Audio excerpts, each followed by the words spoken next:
તો ભાવનગરમાં જનસભા સંબોધન કરતા સમયે વડાપ્રધાને સભાની શરૂઆત સમયે જ બાળકો હાથમાં પીએમ મોદીના પેન્ટિંગ બનાવીને ઊભા હતા તો પીએમ મોદીએ એ પેન્ટિંગ સુરક્ષા દળના જવાનો દ્વારા મેળવ્યા હતા, જેથી બાળકોના હરખનું પાર ન રહ્યો। જેમાં ભાવનગરના કલેક્ટરની દીકરી પણ હતી, તેણે પોતાના અનુભવને શેર કરતા કહ્યું કે મને લાગતું ન હતું કે પીએમ કદાચ આ પેન્ટિંગ લેશે, પરંતુ આખરે તે ક્ષણ આવ્યો જ્યારે પીએમ મોદીએ પેન્ટિંગ પોતાના હાથે લીધી।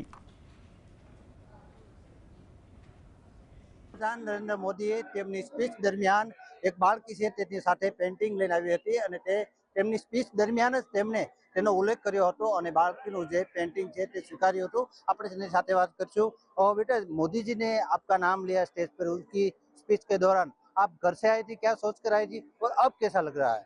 मैं तो घर के सोच के आई थी कि वो शायद से ले गए पेंटिंग, बट अब तो ऐसा लग रहा है कि पेंटिंग ले ली तो कैसा होगा, मतलब खुशी बहुत हो रही है। तो आपको पता नहीं देखा मोदी जी आपको आपका पेंटिंग, आपका जो पिक्चर है लेके, लेकिन अब लिया है, तो क्या लग रहा है? मेरे को तो खुशी हो रही है कि मेरे को लगा नहीं था। घर पे मैं सोच रही थी कि मतलब शायद से ले गए वो लोग, मतलब मोदी जी तो शायद से ले गए, बट अब तो ले लिया तो खुशी हो रही है बहुत।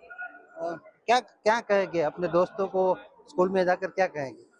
कहूँगी कि मोदी जी ने मेरी पेंटिंग ली है। उन्हें स्पीच के टाइम ड्यूरिंग द स्पीच उन्हें वो मतलब मेरे को बोला कि वो पेंटिंग ले, मतलब वो जो पोस्टर है वो ले। अब तो आप पूरे देश में दिख गई है, सबने देखा, कैसा लगेगा? बहुत अच्छा लग रहा है सर। कभी कभी तो मौका आता है तो खुशी बहुत हो रही है। आपका नाम क्या और आपके पापा क्या कर रहे हैं? मेरा नाम जैस्मिक है और मेरे पापा भावनगर कलेक्टर है।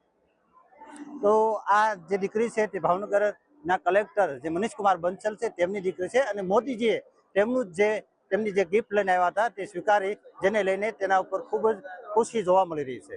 અરવિંદ ભટ્ટી, GSTV, ભાવનગર।